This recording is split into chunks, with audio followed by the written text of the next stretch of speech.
Hello అండి, welcome to law excellence IAS academy. ఈరోజు మనం ఆగస్టు 4th మరియు 5th నాటి ఈనాడు న్యూస్ పేపర్లోని ఇంపార్టెంట్ కరెంట్ అఫైర్స్ గురించి డిస్కస్ చేద్దామండి. బిఫోర్ దట్ మనము ప్రీవియస్ క్లాస్లో ఇచ్చిన క్వశ్చన్ గురించి చూద్దాము. సముద్ర మంథాన్ పథకంకి సంబంధించి క్రింది ప్రకటనలను పరిగణించండి. ప్రీవియస్ క్లాస్లో మనము సముద్ర మంథాన్ స్కీమ్ గురించి డిస్కస్ చేయడం జరిగింది. ఆ కంటెక్స్ట్లో ఈ క్వశ్చన్ ఇచ్చాను అండి. 2 స్టేట్మెంట్స్ ఇక్కడ ఇవ్వడం జరిగింది. కరెక్ట్ స్టేట్మెంట్స్ని ఐడెంటిఫై చేద్దాం. స్టేట్మెంట్ 1, దీని లక్ష్యం లోతైన మరియు అత్యంత లోతైన జలాలలో చమురు మరియు గ్యాస్ అన్వేషణను ప్రోత్సహించడం. ఈ స్టేట్మెంట్ కరెక్ట్ అండి. Deep water oil and gas exploration కొరకు సుమారు 84,084 కోట్లను ఈ సముద్ర మంథాన్ పథకంలో భాగంగా కేటాయించడం జరిగింది. దీని యొక్క ప్రధాన ఉద్దేశ్యం ఏంటి?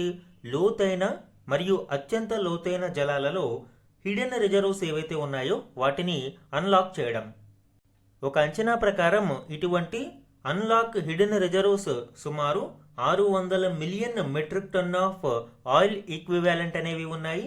సో ఈ ఆఫ్ షోర్ రిజర్వ్స్ని ట్యాప్ చేయడం ద్వారా భారతదేశంలో ఆయిల్ మరియు గ్యాస్ ప్రొడక్షన్ని మరింత ప్రోత్సహించడం, తద్వారా దిగుమతులను తగ్గించి 1,00,000 కోట్ల రూపాయల క్రూడ్ ఆయిల్ ఇంపోర్ట్ ఎక్స్పెన్సెస్ని తగ్గించడానికి మనకి అవకాశం ఉంటుంది. సో స్టేట్మెంట్ 1 అనేది కరెక్ట్ అవుతుంది. స్టేట్మెంట్ 2 చూడండి. దీనిని భూ విజ్ఞాన మంత్రిత్వ శాఖ అమలు చేస్తుంది. మినిస్ట్రీ ఆఫ్ ఎర్త్ సైన్సెస్ ఈ పథకాన్ని అమలు చేస్తుంది అని ఇవ్వడం జరిగింది. యాక్చువల్గా ఇది రాంగ్ అండి. ఈ పథకాన్ని ministry of petroleum and natural gas అమలు చేయడం జరుగుతుంది. సో 2 అనేది రాంగ్ అవుతుంది.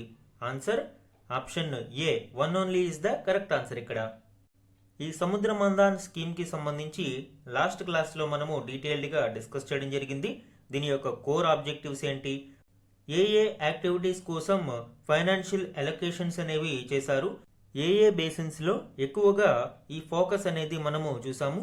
సో ఈ విధంగా సముద్ర మంథాన్ స్కీమ్ గురించి డీటెయిల్డ్గా డిస్కస్ చేయడం జరిగింది. ప్రీవియస్ క్లాస్ ఒకసారి చూడండి. ఈరోజు మన ఫస్ట్ ఆర్టికల్ చూడండి. వాహనాలు మాట్లాడుకుంటాయి. V2V ముసాయిదా నోటిఫికేషన్ విడుదల చేసిన కేంద్రం. ఈ ఆర్టికల్ ఇటీవలి mandatory V2V communication systems draft notification గురించి వివరిస్తుంది. ఇందులోని కీ పాయింట్స్ ఇప్పుడు చూద్దాం. V2V అంటే ఏంటండి? వెహికల్ టు వెహికల్ అంటే వాహనాలు వాటంతటవే తమ వేగం, దిశ వంటి వివరాలను సమీపంలోని ఇతర వాహనాలతో పంచుకునేందుకు వీలుగా రూపొందించబడిన వెహికల్ టు వెహికల్ కమ్యూనికేషన్ వ్యవస్థలను దశల వారీగా అమలులోకి తీసుకురావాలి అని కేంద్రం ఇటీవల ఒక డ్రాఫ్ట్ నోటిఫికేషన్ విడుదల చేసింది. ఇందుకోసం కేంద్ర మోటారు వాహనాల నిబంధనలు 1989కు సవరణలు ప్రతిపాదిస్తూ ఈ నోటిఫికేషన్ విడుదల చేయడం జరిగింది. దీనికి సంబంధించిన మరిన్ని డీటెయిల్స్ చూడండి. AIS 230 స్టాండర్డ్ ప్రకారం, అంటే ఆటోమోటివ్ ఇండస్ట్రీ స్టాండర్డ్స్ అంటారు. దీని ప్రకారం వెహికల్ టు వెహికల్ కమ్యూనికేషన్ సిస్టమ్స్ని ఏర్పాటు చేయాలి అని ఇది నిర్ణయిస్తుంది. ఈ వ్యవస్థలను 2 దశలలో ఏర్పాటు చేయడానికి ప్రభుత్వం సిద్ధమవుతుంది. ఫేజ్ 1 అనేది వాలంటరీ ఇన్స్టాలేషన్. వెహికల్ మ్యానుఫ్యాక్చరింగ్ ప్రాసెస్లో ఫ్యాక్టరీస్లో ఈ V2V కమ్యూనికేషన్ సిస్టమ్స్ను 2027 అక్టోబర్ 1 నుంచి వాలంటరీగా ఏర్పాటు చేయడం జరుగుతుంది. అయితే రెండవ దశ ఫేజ్ 2లో అక్టోబర్ 1, 2028 నుంచి మ్యాండేటరీగా ఇంటిగ్రేట్ చేయాల్సి ఉంటుంది. అన్ని న్యూలీ మ్యానుఫ్యాక్చర్డ్ వెహికల్స్కి కూడా ఖచ్చితంగా ఈ వెహికల్ టు వెహికల్ కమ్యూనికేషన్ వ్యవస్థలను ఏర్పాటు చేయాలి. ఇందులో ఏ రకమైన వాహనాలను కవర్ చేస్తారు? కేటగిరీ L అంటే 2 వీలర్స్ 3 వీలర్స్ ఈ కేటగిరీ Lలోకి వస్తాయి.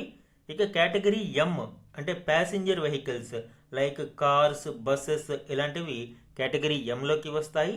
ఇక category N commercial goods vehicles అంటే పెద్ద పెద్ద ట్రక్స్, లారీస్ ఉంటాయి కదా, వీటిని కేటగిరీ N అంటారు. ఈ విధంగా L, M అండ్ N వెహికల్స్కు ఈ మ్యాండేటరీ V2V కమ్యూనికేషన్ సిస్టమ్స్ని ఏర్పాటు చేయాల్సిన అవసరం ఉంటుంది.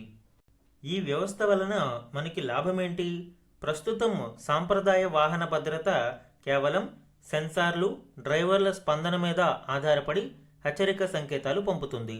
డ్రైవర్స్ అలర్ట్గా లేని సమయంలో తీవ్ర రోడ్డు ప్రమాదాలకు గురయ్యే అవకాశం ఉంది. అయితే ఈ V2V కమ్యూనికేషన్ వ్యవస్థ మాత్రం కంటికి కనిపించని ఇతర సమాచారాన్ని కూడా అందించడంలో సహాయపడుతుంది. సులభంగా చెప్పాలి అంటే ఈ వ్యవస్థ ద్వారా వాహనాలు పరస్పరం మాట్లాడుకునే సాంకేతికత అనేది అభివృద్ధి అవుతుంది. తమ వేగం ఏ విధంగా ఉంది, స్థితి, దిశ, యాక్సలరేషన్ వంటి వివరాలను రియల్ టైంలో పరస్పరం పంచుకుంటాయి. సో చుట్టుపక్కల ఉన్న వాహనాలతో ఒక వాహనం యొక్క సమాచారం ఎప్పుడైతే పంచుకోవడం జరిగిందో ఆటోమేటిక్గా ఆకస్మిక బ్రేకింగ్, ఎదురెదురుగా ఢీకునే ముప్పు, ప్రమాదకరంగా రహదారి వరుసలు మారడం, అత్యవసర వాహనాల రాకకు సంబంధించిన కీలక సమాచారం డ్రైవర్లకు ముందుగానే అందుతుంది. అయితే దీని యొక్క కోర్ టెక్నాలజీ ఏ విధంగా ఉంటుంది అనేది చూద్దాము. ఇందులో సెల్యులార్ V2X అంటే వెహికల్ టు ఎవ్రీథింగ్ వ్యవస్థను ఏర్పాటు చేస్తారు. ఎవ్రీథింగ్ అంటే ఇక్కడ ఒక వెహికల్ తన చుట్టుపక్కల ఉన్న వెహికల్స్తో పాటు పెడెస్ట్రియన్స్, రోడ్ సైన్స్ ఇలాగా అనేక వ్యవస్థలతో అనుసంధానించబడుతుంది. ఇక వెహికల్ టు వెహికల్ కమ్యూనికేషన్ కోసం ఏ విధమైన సెల్యులార్ లేదా మొబైల్ డేటా ఇందులో అవసరం ఉండదు. వెహికల్స్ యొక్క స్పీడ్, డైరెక్షన్, యాక్సలరేషన్, డిసెలరేషన్ ఇవన్నీ కూడా ఇక్కడ ట్రాన్స్ఫర్ అవుతూ ఉంటాయి. ఒక వెహికల్ నుంచి ఇంకొక వెహికల్కి ఈ డేటా అనేది చాలా ఫ్యూ మిల్లీ సెకండ్స్లోనే ఎక్స్చేంజ్ అవుతూ ఉండడం మనం చూడవచ్చు.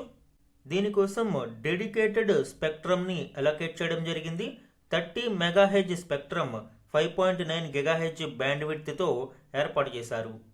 300 మీటర్ల రేంజ్లోని ప్రతి వాహనము మరియు ఈ ట్రాఫిక్ సిగ్నల్స్ అన్నిటితోనూ వెహికల్ కనెక్ట్ అవుతుంది.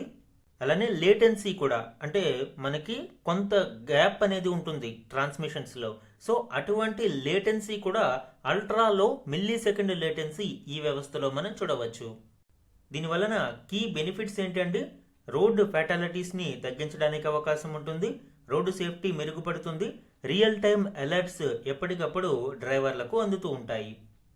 సో ఇప్పుడు ఈ వ్యవస్థను తీసుకురావడానికి కేంద్ర ప్రభుత్వం ఒక డ్రాఫ్ట్ నోటిఫికేషన్ని విడుదల చేయడం జరిగింది.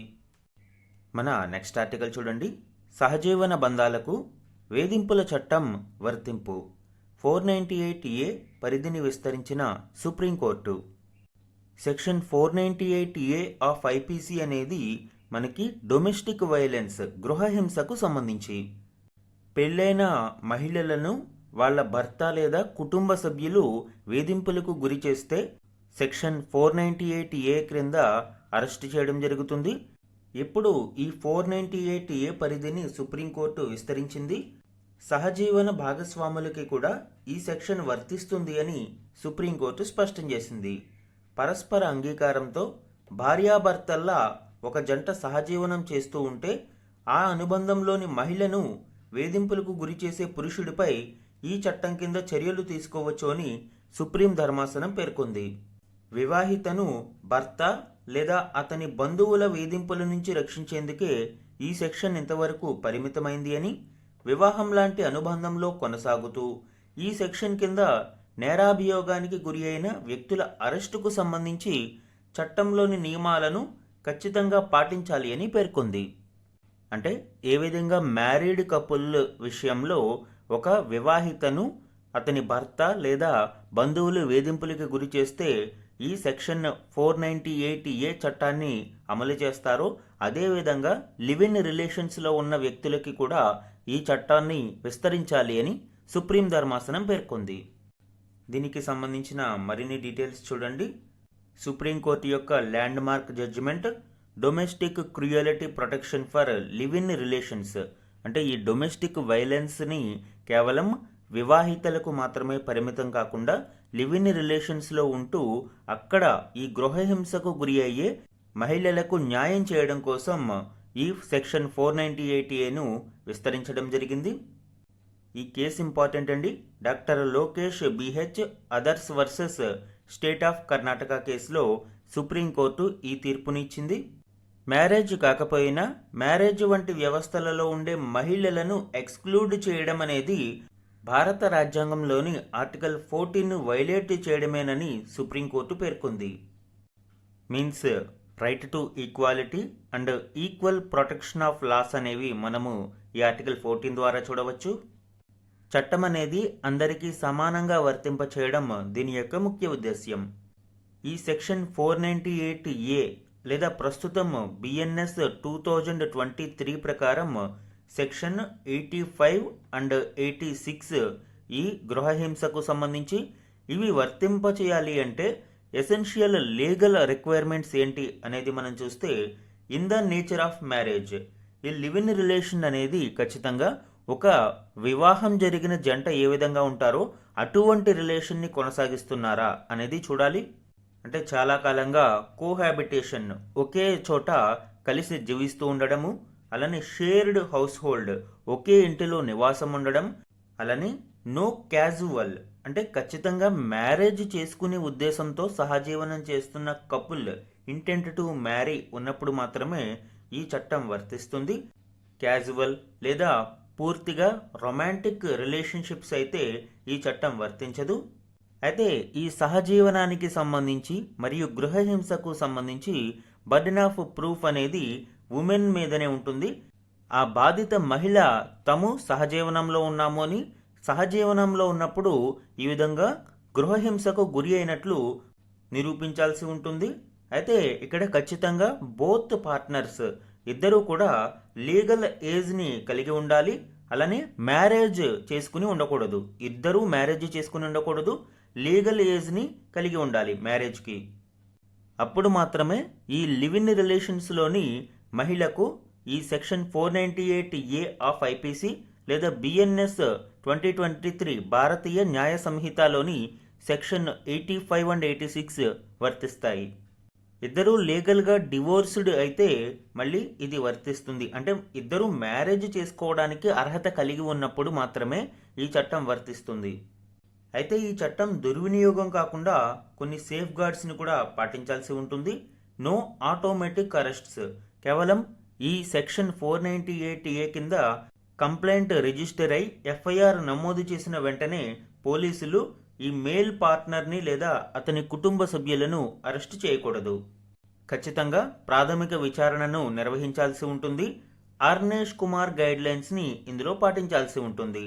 Arnesh Kumar versus state of Bihar, ఇది 2014లో సుప్రీంకోర్టు ఇచ్చిన కొన్ని గైడ్లైన్స్ అండి.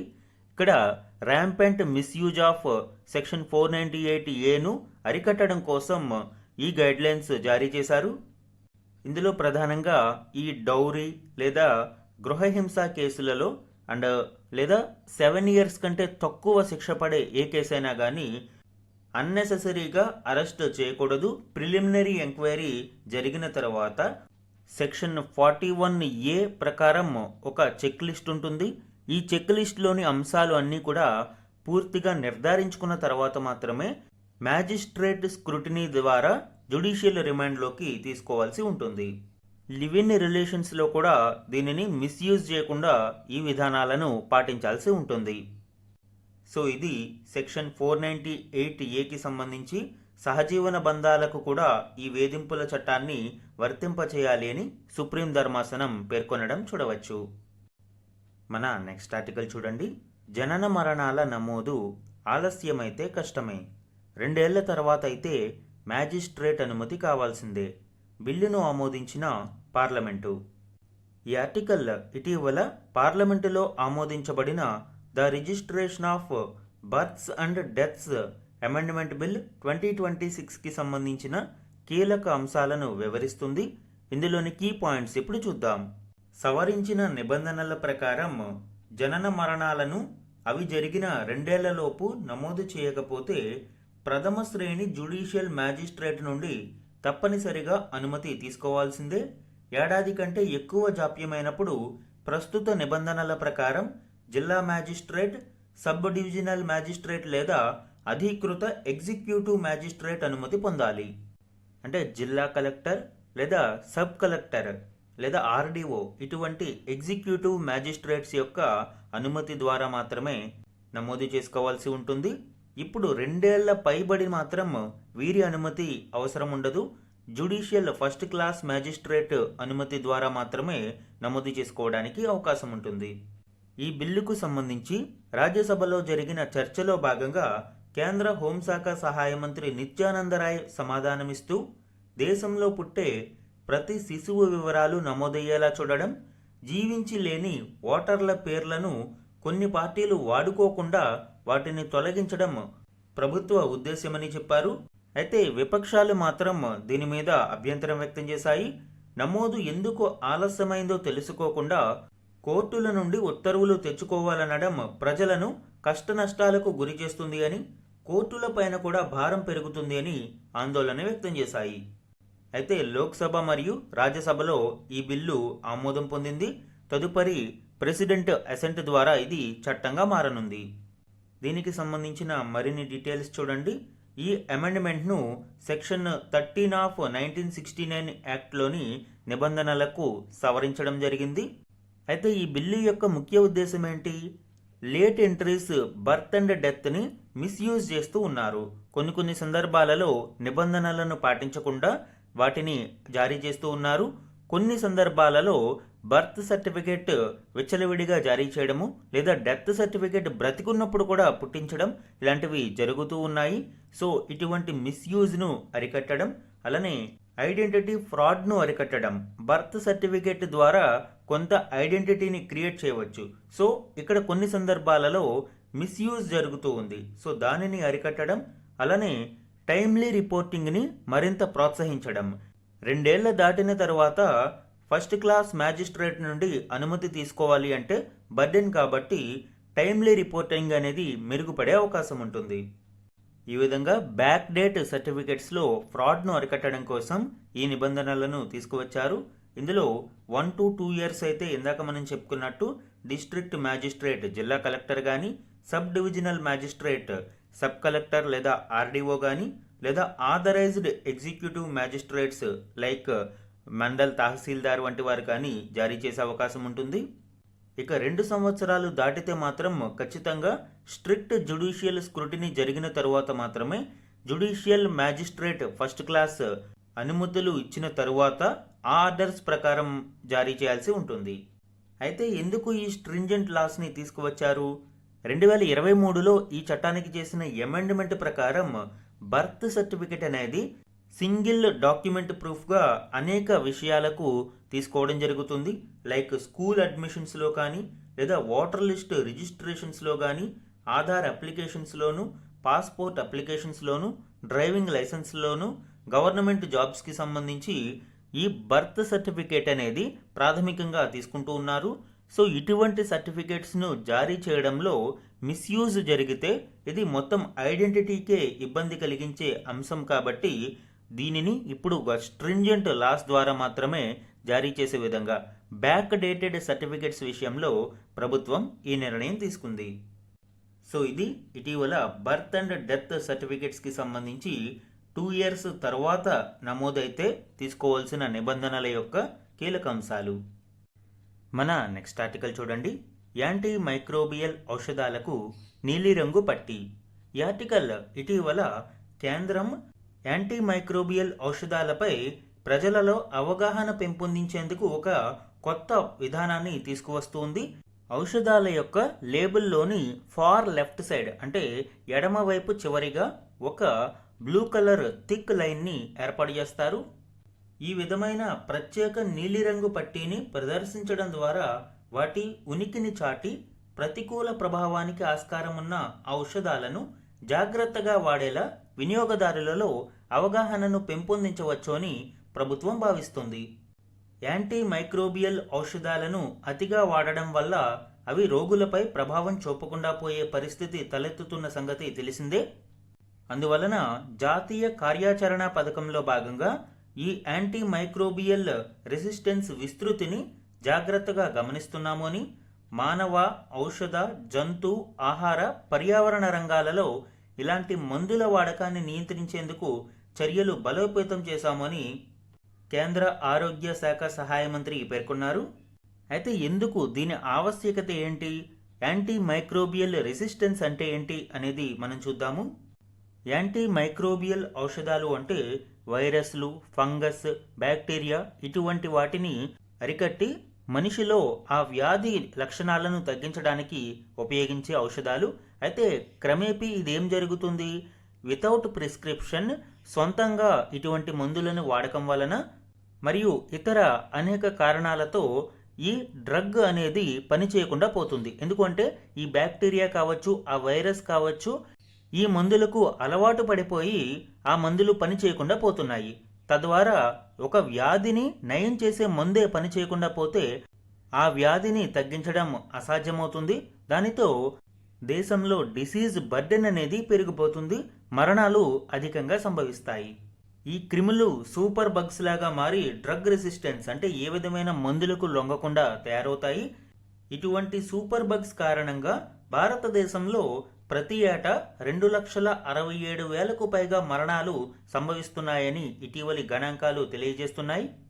ఒక అంచనా ప్రకారం భారతదేశంలో హాస్పిటలైజ్డ్ పేషెంట్స్ ఎవరైతే ఉన్నారో, అంటే వివిధ ఆసుపత్రులలో ట్రీట్మెంట్ తీసుకుంటున్న పేషెంట్స్ 83% ఈ మల్టీ డ్రగ్ రెసిస్టెన్స్ ఆర్గానిజమ్స్ని క్యారీ చేస్తున్నారు. ఎందువలనంటే మన హాస్పిటల్స్లో ఎక్కువగా యాంటీబయాటిక్స్ని ఉపయోగించడం మరియు ఇక్కడ కొంత పరిశుభ్రతను పాటించకపోవడం, అలానే ఈ ఉపయోగించిన వెయిల్స్, సిరంజెస్ వీటిని ప్రాపర్ వేలో ప్యాక్ చేయకుండా డిస్పోజ్ చేస్తూ ఆ చుట్టుపక్కలే పడేయడం. సో ఇవన్నీ కూడా భారతదేశంలో హాస్పిటలైజ్డ్ పేషెంట్స్లో 83% మందికి పైగా ఈ ఏఎంఆర్ని కారణమవుతూ ఉన్నాయి. ఇదే మనము యునైటెడ్ స్టేట్స్లో మరియు నెదర్లాండ్స్ని కంపేర్ చేస్తే కేవలం 20% మంది యుఎస్లో, 10.8% మంది నెదర్లాండ్స్లో హాస్పిటలైజ్డ్ పేషెంట్స్ ఈ యాంటీ మైక్రోబియల్ రెసిస్టెన్స్ని ఎదుర్కొంటూ ఉన్నారు. అయితే హాస్పిటల్సే కాకుండా ఎందుకు ఏఎంఆర్ భారతదేశంలో ఎక్కువగా ఉంటుంది అంటే ఓవర్ ద కౌంటర్ సేల్స్. భారతదేశంలో ఏ ఫార్మసీలోనైనా ఎటువంటి ప్రిస్క్రిప్షన్ అవసరం లేకుండానే మనము యాంటీ మైక్రోబియల్ డ్రగ్స్ని కొనుగోలు చేయవచ్చు. చిన్న చిన్న ఆరోగ్య సమస్యలు, జ్వరం వంటి వాటికి ఎటువంటి ప్రిస్క్రిప్షన్ లేకుండా, డాక్టర్ యొక్క ఒపీనియన్ తీసుకోకుండా యాంటీబయాటిక్స్ని మనము వినియోగిస్తూ ఉన్నాము. దీనివలన డ్రగ్ రెసిస్టెన్స్ అనేది ఈ బగ్స్లో పెరిగిపోయి అవి సూపర్ బగ్స్గా మారుతున్నాయి. అలానే సెల్ఫ్ మెడికేషన్, తమంతట తామే స్వంత వైద్యం చేసుకోవడం, అగ్రికల్చరల్ మిస్యూజ్, కోళ్ళు మరియు పందులు, పశువులు వంటి వాటి దానాలో ఈ యాంటీ మైక్రోబియల్ డ్రగ్స్ని వినియోగించి అధిక పాల ఉత్పత్తి మరియు ఇవి కోళ్ళు వంటివి ఎక్కువ బరువు పెరగడం ఇటువంటి వాటి కోసం వినియోగిస్తూ ఉన్నారు. అలానే ఇండస్ట్రియల్ పొల్యూషన్ కూడా దీనికి కారణమవుతూ ఉంది. ఇక్కడ ఫార్మాసిటికల్ ఇండస్ట్రీల్లో ఈ యాంటీ మైక్రోబియల్ డ్రగ్స్ తయారు చేస్తున్నప్పుడు ఆ వేస్ట్ ఏదైతే ఉందో దానిని పర్యావరణంలోకి వదిలివేయడం వలన వితౌట్ ఎనీ ట్రీట్మెంట్ దానిని శుద్ధి చేయకుండా వదిలివేయడం వలన నదులు మరియు పర్యావరణం కలుషితమయ్యి అవి భారతదేశంలో ఈ డ్రగ్ రెసిస్టెన్స్ పెరగడానికి కారణమవుతున్నాయి. అలానే పూర్ శానిటేషన్, పరిశుభ్రత సరిగా లేకపోవడం కూడా ఒక కారణంగా చెప్పవచ్చు. సో ఈ విధంగా భారతదేశంలో యాంటీ మైక్రోబియల్ రెసిస్టెన్స్ అనేది ఒక నేషనల్ హెల్త్ ఎమర్జెన్సీలా మారుతుంది. అందువల్లనే ఇప్పుడు ప్రభుత్వం ఈ బ్లూ లైన్ మ్యాండేట్ని తీసుకురావడం జరుగుతుంది. ఇది ఒక డ్రాఫ్ట్ రూల్, ప్రస్తుతం ముసాయిదా దశలో ఉంది. డ్రగ్ రూల్స్ 1945 చట్టాన్ని అమెండ్మెంట్ చేయడం ద్వారా దీనిని అమలు చేయనున్నారు. ప్రధానంగా ఫార్మసీ లెవెల్ ఐడెంటిఫికేషన్ కోసం ఈ బ్లూ లైన్ మ్యాండేట్ని తీసుకువస్తున్నారు. ఈ బ్లూ లైన్ మ్యాండేట్ని ఆల్ ఏఎంఆర్ క్లాసెస్ అంటే కేవలం యాంటీబయాటిక్స్కి మాత్రమే కాకుండా యాంటీ వైరల్స్, యాంటీ ఫంగల్స్ ఇలా అన్ని రకాల యాంటీ మైక్రోబియల్ క్లాసెస్కి ఉపయోగించడం జరుగుతుంది. గతంలో 2016 ఫిబ్రవరిలో రెడ్ లైన్ క్యాంపెయిన్ని తీసుకువచ్చారు. ఈ రెడ్ లైన్ క్యాంపెయిన్ అనేది కేవలం యాంటీబయాటిక్స్కి మాత్రమే, షెడ్యూల్డ్ H1 డ్రగ్స్కి మాత్రమే, ఈ యాంటీబయాటిక్స్కి మాత్రమే రెడ్ లైన్ అనేది మనము చూడవచ్చు. ఈ షెడ్యూల్డ్ H1 డ్రగ్స్ని విచ్చలవిడిగా వినియోగించకుండా తగిన ప్రిస్క్రిప్షన్తో మాత్రమే రోగులకు అందించేలాగా చర్యలు చేపట్టారు. అయితే ఇప్పుడు ఈ బ్లూ లైన్ మ్యాండేట్ అనేది not only antibiotics and scheduled H1 drugs, మొత్తం అన్ని రకాల ఏఎంఆర్ క్లాసెస్ని ఇది కవర్ చేస్తుంది. అలానే రెడ్ లైన్ క్యాంపెయిన్ అనేది పబ్లిక్ అవేర్నెస్ కోసం మాత్రమే. అయితే బ్లూ లైన్ మ్యాండేట్ అనేది స్ట్రిక్ట్ ఇన్వెంటరీ కంట్రోల్ కూడా, అంటే ఇక్కడ ఆ స్టాక్ని మెయింటైన్ చేయడం కూడా ఖచ్చితమైన నిబంధనలకు అనుగుణంగానే మెయింటైన్ చేయాల్సి ఉంటుంది. సో ఈ రెడ్ లైన్ క్యాంపెయిన్కి మరియు బ్లూ లైన్ మ్యాండేట్కి డిఫరెన్స్ అనేది ఇంపార్టెంట్. అలానే వరల్డ్ హెల్త్ ఆర్గనైజేషన్ కూడా గ్లాస్ అనే ఇనిషియేటివ్ని తీసుకురావడం జరిగింది. Global anti microbial resistance and use surveillance system. ఈ గ్లాస్ ఇనిషియేటివ్లో భాగంగా డేటా కలెక్షన్ని స్ట్రెంథెన్ చేయడం, ముఖ్యంగా యాంటీ మైక్రోబియల్ రెసిస్టెన్స్కి సంబంధించిన గణాంకాలను ఎల్లప్పుడూ సేకరించి తగిన విధంగా జాగ్రత్తలు తీసుకోవడం ఈ గ్లాస్ ఇనిషియేటివ్లో మనం ప్రధానంగా చూడవచ్చు. సో ఇది యాంటీ మైక్రోబియల్ ఔషధాలకు సంబంధించి, మరియు వీటి వాడకాన్ని నియంత్రించేందుకు కేంద్రం ఇప్పుడు ఒక నీలిరంగు పట్టీని అంటే బ్లూ లైన్ మ్యాండేట్ని తీసుకురానుంది. మన నెక్స్ట్ ఆర్టికల్ చూడండి. E20తో ఇంజిన్కు దెబ్బ, అధిక క్లోరైడ్ స్థాయిలున్నాయి, సియామ్ ఆందోళన, ఇంధన నాణ్యతపై రోజుకు 8 నుంచి 12 సార్లు పరీక్షలు, పెట్రోలియం మంత్రిత్వ శాఖ వివరణ. E20 పెట్రోల్ మీద రోజురోజుకి డిబేట్ పెరుగుతూ ఉంది. దీనికి సంబంధించిన పాజిటివ్స్ మరియు నెగటివ్స్ మీద విస్తృత చర్చ జరుగుతుంది. ఇటీవల SIAM, society of Indian automobile manufacturers ఒక కొత్త డౌట్ను రైజ్ చేయడం జరిగింది. E20 ఇంధనంలో అధిక క్లోరైడ్ స్థాయిలు ఉన్నాయని, దీనివలన వాహన ఇంజిన్ భాగం శాశ్వతంగా దెబ్బతినే ప్రమాదం ఉంది అని వాహన తయారీదారుల సమాఖ్య సియామ్ ఆందోళన వ్యక్తం చేసింది. ఇంధనంలో ఉండాల్సిన క్లోరైడ్కు తప్పనిసరి పరిమితులు నిర్దేశించాలి అని పెట్రోలియం శాఖకు సియామ్ లేఖ రాసింది. అలానే ఓఎంసీలు, ఆయిల్ మార్కెటింగ్ కంపెనీలు తమ రిటైల్ బంకులలో నాణ్యత నియంత్రణలు పాటించేలా చూడాలి అని సూచించింది. సో ఇప్పుడు ఈ ఆటోమొబైల్ మ్యానుఫ్యాక్చరర్స్ యొక్క సొసైటీ ఆందోళనను వ్యక్తం చేస్తుంది. ఇక్కడ ఈ E20 పెట్రోలియం వాడకం వలన ఇంజిన్ భాగాలు దెబ్బతినడంతో ఆటోమొబైల్ ఇండస్ట్రీ మీద బర్డెన్ పెరిగే అవకాశం ఉంది కాబట్టి ఈ హెచ్చరికలు జారీ చేసింది. అయితే మినిస్ట్రీ ఆఫ్ పెట్రోలియం మరియు న్యాచురల్ గ్యాస్ దీనిపై స్పందించింది. చమురు మార్కెటింగ్ కంపెనీలు క్రమం తప్పకుండా ఇంధన నాణ్యత పరీక్షలను నిర్వహిస్తున్నాయని వివరించింది. యాక్చువల్గా ఈ E20 ఇంధనం వినియోగం వలన ఇంధనం యొక్క ఇంజెక్టర్లు కావచ్చు, ఇంధన పంపులు, ఈజీఆర్ వాల్వులు, ఎగ్జాస్ట్ వ్యవస్థలు, ఇతర విడిభాగాలలో సమస్యలు తలెత్తుతున్నాయని సియామ్ ఆందోళన వ్యక్తం చేస్తుంది. ఇటువంటి విడిభాగాలను పరిశీలిస్తే అధిక శాతం క్లోరైడ్ కనిపించింది అని సియామ్ సభ్యులు వివరించారు. ఇంధన ట్యాంకులలో పరిశీలిస్తే క్లోరైడ్ శాతం 500 మిల్లీగ్రామ్స్ పర్ కేజీ గాను, రిటైల్ అవుట్లెట్లలో సేకరించిన శాంపిళ్లలో 350 మిల్లీగ్రామ్స్ పర్ కేజీ గాను ఉంది అని సియామ్ సభ్యులు చెబుతున్నారు. అయితే పర్మిసిబుల్ లిమిట్స్ ఎంతవరకు ఉండాలి? వాణిజ్య E20 మరియు E85 ఇంధనాలకు క్లోరైడ్ పరిమితి మొత్తంగా కేవలం 1 మిల్లీగ్రామ్ పర్ కేజీ అంటే 1 ppmగా మాత్రమే ఉండాలి. అలానే బ్లెండింగ్ కోసం వినియోగించే ఇథనాల్లో క్లోరైడ్ పరిమితి కేవలం 3 మిల్లీగ్రామ్స్ పర్ కేజీ లోపే ఉండాలి. అయితే దీనికి అనేక రెట్లు ఎక్కువగా ఇప్పుడు ఈ క్లోరైడ్ పరిమితి నమోదవడం మనం చూస్తూ ఉన్నాము. ఇక E20 అమలు వలన తేమ శాతం కూడా ఎక్కువగా ఉంటుంది అని, అనుమతించిన స్థాయి 3000 మిల్లీగ్రామ్స్ పర్ కేజీ కాగా తేమ శాతం 10,000 మిల్లీగ్రామ్స్ పర్ కేజీ లేదా 1%కు చేరుతుంది అని సియామ్ సభ్యులు ఆందోళన వ్యక్తం చేస్తున్నారు. దీనివలన ఇంజిన్ పూర్తిగా దెబ్బతినడం మరియు తుప్పు పట్టడం జరుగుతుంది. దీనిపై పెట్రోలియం మరియు సహజ వాయువు మంత్రిత్వ శాఖ స్పందిస్తూ దేశంలోని 87,000కు పైగా అవుట్లెట్లలో రోజు 8 నుంచి 12 సార్లు మాయిశ్చర్ టెస్ట్ జరుగుతూ ఉంది. అలానే 2,000కు పైగా శాంపిళ్లను క్లోరైడ్, సల్ఫైడ్ కారకాల కోసం పరీక్షించగా కేవలం 2 కేసులలో మాత్రమే అధిక క్లోరైడ్ ఉన్నట్లు గుర్తించామని, ఆ 2 అవుట్లెట్లను కూడా అమ్మకాలు తక్షణం నిలిపివేశామని పేర్కొన్నారు. సియామ్ కూడా ఏం చెప్తుంది? E20కి తమ మద్దతు ఉంటుంది అని, అయితే ఇది కఠిన ఇంధన నాణ్యత నియంత్రణల పరిధిలో ఉండాలి అని కోరుతుంది. దీనికోసం bureau of Indian standards committee దృష్టికి తీసుకువెళ్లారు.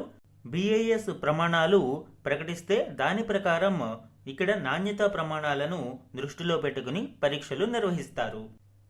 సో ఇది E20 ఇంధనానికి సంబంధించి society for Indian automobile manufacturers SIAM సంస్థ వ్యక్తం చేసిన ఆందోళనలలోని కీలక అంశాలు. Important one liner current affairs చూడండి. అటల్ పెన్షన్ యోజన పథకం ప్రారంభమైనప్పటి నుంచి 2026 మే వరకు దేశవ్యాప్తంగా 9.10 కోట్ల మంది అందులో సభ్యులుగా చేరినట్లు కేంద్రం వెల్లడించింది. వీరు నెల నెల కట్టిన చందా నిధులు 54,000 కోట్లకు చేరాయి. ఏ వృత్తిలో ఉన్న నిరుపేదలకైనా సరే ప్రతి నెల పెన్షన్ వచ్చే పథకాన్ని అటల్ పెన్షన్ యోజన పేరుతో కేంద్రం ప్రత్యేకంగా అమలు చేస్తుంది. 2015 మే 9న ఇది ప్రారంభమైంది. ఇది ప్రధానంగా అనార్గనైజ్డ్ సెక్టార్ని దృష్టిలో పెట్టుకుని తీసుకురావడం జరిగింది అండి. దీనికి ఏజ్ లిమిట్ మనం చూస్తే 18 సంవత్సరాల నుంచి 40 సంవత్సరాలు, అంటే మోర్ దాన్ 18 ఇయర్స్ ఉండాలి ఖచ్చితంగా. 18 సంవత్సరాలు అంతకు పైబడి మరియు 40 సంవత్సరాల లోపు వ్యక్తులు మాత్రమే అర్హులు. వీళ్ళు ప్రతి నెల తమ జీతంలోంచి కొంత మొత్తాన్ని చెల్లిస్తే సరిపోతుంది. ఇక్కడ 18 ఇయర్స్ చిన్న అబ్బాయి అయితే అతనికి తక్కువ ప్రీమియం ఉంటుంది. 40 ఇయర్స్ పెద్ద వయస్కుడు అయితే అతనికి ఎక్కువ ప్రీమియం చెల్లించాల్సి ఉంటుంది. అలానే అతను లేదా ఆమె 60 సంవత్సరాల తర్వాత పెన్షన్ అందుకోవడం మొదలవుతుంది. వాళ్ళు చెల్లించిన ప్రీమియం ఆధారంగా పెన్షన్ అనేది డిసైడ్ అవుతుంది. అంటే 1,000 రూపాయల పెన్షన్ ఇవ్వాలా, 3,000 పెన్షన్ ఇవ్వాలా, 5,000 పెన్షన్ ఇవ్వాలా. ఫర్ ఎగ్జాంపుల్ 18 సంవత్సరాల వయసులోని ఒక వ్యక్తి నెలకి 42 రూపాయలు చెల్లిస్తే అతనికి 1,000 రూపాయల పెన్షన్ వస్తుంది. అదే అతను 210 రూపాయలు చెల్లిస్తే 5,000 రూపాయల పెన్షన్ వస్తుంది. ఈ విధంగా గ్యారంటీడ్ పెన్షన్ని మనం చూడవచ్చు. అలానే మినిమం 20 ఇయర్స్ కంట్రిబ్యూషన్ అనేది ఖచ్చితంగా ఉండాలి. అందుకే మ్యాక్సిమం ఏజ్ లిమిట్కి మరియు ఈ 60 ఇయర్స్ విండో పీరియడ్కి 20 సంవత్సరాల గ్యాప్ ఉంటుంది. అండ్ అనదర్ మేజర్ బెనిఫిట్ ఏంటి అంటే స్పౌస్ ప్రొటెక్షన్. ఒకవేళ ఈ చందాదారుడు మరణిస్తే ఈ పెన్షన్ అనేది అతనికి స్పౌస్కి, ఎవరైతే భార్య లేదా భర్త ఉన్నారో అతనికి చెల్లుతుంది. అలానే స్పౌస్ కూడా మరణిస్తే, అంటే సబ్స్క్రైబర్ చనిపోయారు, స్పౌస్ కూడా చనిపోయారు, ఇద్దరు చనిపోతే నామినీ కార్పస్ రిటర్న్ కింద ఒక లంసమ్ అమౌంట్ అనేది ఆ నామినీ, ఎవరైతే వీళ్ళిద్దరూ ఒక నామినీని సెలెక్ట్ చేసుకున్నారో ఆ నామినీకి చెందుతుంది. గరిష్టంగా సుమారు 8.5 లక్షల రూపాయల వరకు హైయెస్ట్ మనం ఇక్కడ చూడవచ్చు. అలానే వీళ్ళు చెల్లించిన ప్రీమియం అండ్ వీళ్ళు ఎన్ని సంవత్సరాల పాటు చెల్లించారు ఇవన్నీ కన్సిడర్ చేసుకుని మ్యాక్సిమం అయితే 8.5 లక్షల రూపాయల వరకు నామినీ కార్పస్ రిటర్న్ అనేది ఉంటుంది. సో ఈ విధంగా అనార్గనైజ్డ్ సెక్టార్లో కూడా ఆఫ్టర్ 60 ఇయర్స్ పెన్షన్ అందించే ఒక మంచి ఉద్దేశ్యంతో ఈ అటల్ పెన్షన్ యోజనను తీసుకువచ్చారు. Next one, section IPC 498A సంబంధించి కేవలం వివాహిత మహిళలకు మాత్రమే కాకుండా లివ్ ఇన్ రిలేషన్స్లో ఉన్న వారికి కూడా వర్తింప చేయాలి అని ఇటీవల సుప్రీం ధర్మాసనం పేర్కొనడం గురించి చెప్పుకున్నాము. అదే ఇక్కడ ఇవ్వడం జరిగింది. అండ్ 84,084 కోట్ల రూపాయలతో సముద్ర మందాన స్కీమ్ని తీసుకువచ్చారు. దీని గురించి కూడా మనము డీటెయిల్డ్గా డిస్కస్ చేయడం జరిగింది. సో ఇవి ఈరోజు ఈనాడు న్యూస్ పేపర్లోని important one liner current affairs అండి. ఇక మాదిరి ప్రశ్నలు చూడండి. భారతదేశ చరిత్రాత్మక చంద్రయాన్ 3 మిషన్ ఇటీవల ఏ నగరంలో ప్రదానం చేసిన 2026 AIAA గడార్డ్ ఆస్ట్రోనాటిక్స్ అవార్డును గెలుచుకుంది? Answer Washington DC. American Institute of Aeronautics and Astronautics AIAI ఈ పురస్కారాన్ని ప్రదానం చేసింది. ఒక ప్రతిష్టాత్మక అవార్డుగా దీనిని చూడవచ్చు అండి. నెక్స్ట్ వన్, ఇంపార్టెంట్ వన్, దేశవ్యాప్తంగా వృద్ధుల సంక్షేమం, అత్యవసర సహాయం, ఆరోగ్య సంరక్షణ సదుపాయం, వృద్ధుల సంరక్షణ సేవలను మెరుగుపరచడానికి కేంద్ర సామాజిక న్యాయ సాధికారత మంత్రిత్వ శాఖ ఇటీవల జీవన్ యాప్ మరియు సతాయు డాష్బోర్డులను ప్రారంభించింది. వీటి పూర్తి రూపాలు ఏంటి? జీవన్ అంటే joint elderly empowerment and virtual assistance network, మరియు సతాయు అంటే senior holistic care assistance and training for your utility. Senior సిటిజన్స్కి వెల్ఫేర్ యాక్సెస్ కావచ్చు, ఎమర్జెన్సీ సపోర్ట్ కావచ్చు, అలానే షెల్టర్ మ్యాపింగ్, ఇటువంటి అవసరాల కోసం ఈ జీవన్ యాప్ సహాయపడితే శతాయు యాప్ అనేది కేర్ గివర్ డైరెక్టరీ, ఎవరైతే ఈ వృద్ధుల సంరక్షణను జీరియాట్రిక్ కేర్ అంటారు. సో ఇటువంటి కేర్ గివర్స్ ఎవరైతే ఉన్నారో వారి వివరాలు డాష్ బోర్డు రూపంలో అందించడానికి సహాయపడుతుంది. సో ఈ విధంగా జీవన్ మరియు శతాయు అనేవి వృద్ధుల యొక్క సంక్షేమం కోసం ministry of social justice and empowerment తీసుకువచ్చిన 2 ప్రత్యేక విధానాలు. సో దీని వలన వృద్ధుల యొక్క సంరక్షణకు మరింత మార్గం చేకూరుతుంది. నెక్స్ట్ వన్, ప్రతిష్టాత్మక అంతర్జాతీయ బుకర్ ప్రైజ్ 2026ను గెలుచుకున్న నవల ఏది? Answer Taiwan travelogue. ఈరోజు మన క్వశ్చన్ గురించి చూడండి. క్రింది వాటిలో సూపర్ బగ్స్కు ఉత్తమ వివరణ ఏది? ఈరోజు క్లాస్లో మనము సూపర్ బగ్స్ ఏ విధంగా ఏర్పడతాయి అండ్ ప్రభుత్వం తీసుకుంటున్న చర్యలు గురించి డిస్కస్ చేయడం జరిగింది. ఆ కంటెక్స్ట్లో ఈ క్వశ్చన్ ఇచ్చాను అండి. 4 ఆప్షన్స్ ఉన్నాయి. కరెక్ట్ ఆప్షన్ని ఐడెంటిఫై చేసి ఆన్సర్ని కమెంట్ సెక్షన్లో కమెంట్ చేయండి. ఇది ఈరోజు ఈనాడు న్యూస్ పేపర్లోని ఇంపార్టెంట్ కరెంట్ అఫైర్స్ మీద daily analysis. Thank you for watching.